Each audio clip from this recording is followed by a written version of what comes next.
Congress party ने OBC के साथ बहुत बड़ा धोखा किया है और इस कारण से ओबीसी को अभी तक 27% आरक्षण नहीं मिल पाया है।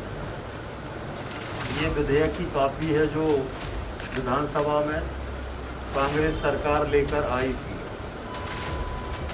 इसमें कितनी गलत जानकारी दी गई है इसको अगर आप देखेंगे तो इसमें लिखा हुआ है कि अन्य पिछड़े वर्ग मध्य प्रदेश की कुल जनसंख्या का 27% है, जबकि मध्य प्रदेश में पिछड़ा वर्ग की जनसंख्या 51% है। तो जब आपने न्यायालय में ही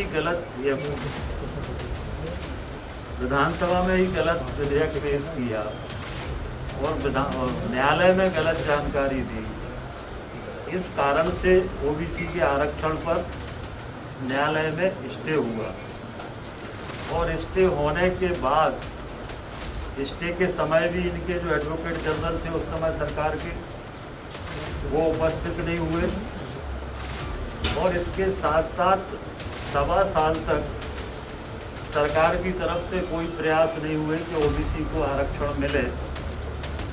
अगर उस समय स्टे हुआ था तो सरकार को सुप्रीम कोर्ट जाना था स्टे के खिलाफ, वो सुप्रीम कोर्ट भी नहीं गए और इस तरह से ओबीसी को गुमराह करने का काम कांग्रेस पार्टी ने किया है और ओबीसी के साथ धोखा दिया।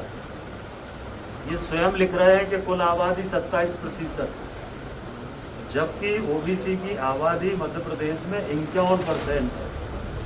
तो जब आप खुद ही विधेयक में गलत जानकारी दे रहे हो तो न्यायालय से तो स्वाभाविक रूप से स्टे होना ही था और इसीलिए भारतीय जनता पार्टी की हमारी सरकार ने, माननीय मुख्यमंत्री जी ने हमारी सरकार बनने के बाद ओबीसी को 27% आरक्षण मिले, इसको लेकर गंभीरता से प्रयास किए।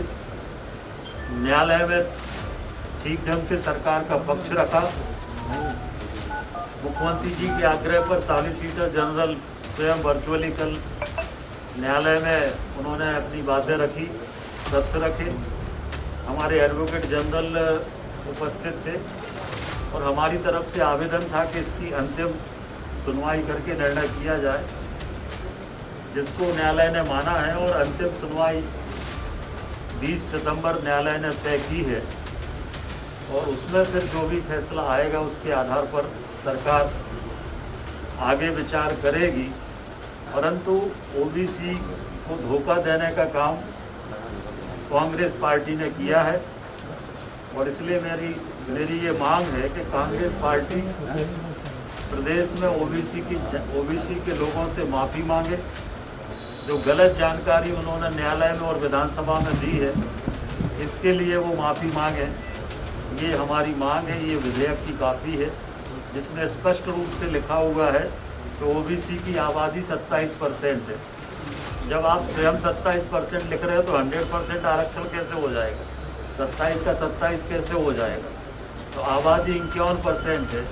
तो किस तरह से लोकसभा चुनाव में जल्दबाजी में बिना किसी तैयारी के, बिना किसी तथ्यों के, बिना किसी तर्क के ये विधेयक लाया और जब हाई कोर्ट में इस पर सुनवाई हुई तो एडवोकेट जनरल कांग्रेस के समय वो उपस्थित नहीं हुए, इसलिए स्टे हुआ। अब सरकार पूरी ताकत के साथ सारे तथ्य रख रही है।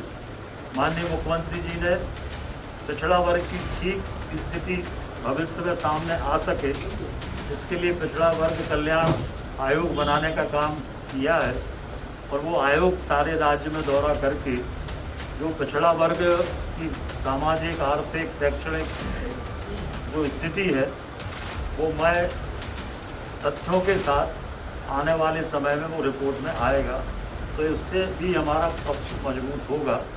तो ये कांग्रेस ने धोखा किया है और इसके लिए कांग्रेस से माफी की मांग हम करते हैं। लोगों के लिए लड़ाई, फिर लोग ही सबसे पीछे, जनता के लिए वायदे फिर फायदे में जनता ही पीछे, आवाम के लिए सियासत, फिर हुकूक में आवाम ही पीछे। Public first, India first news का ऐसा मंच जहां सिर्फ और सिर्फ आपके मुद्दे पहले, आपकी आवाज फर्स्ट। देखिए public first, voice of public, only on India first news.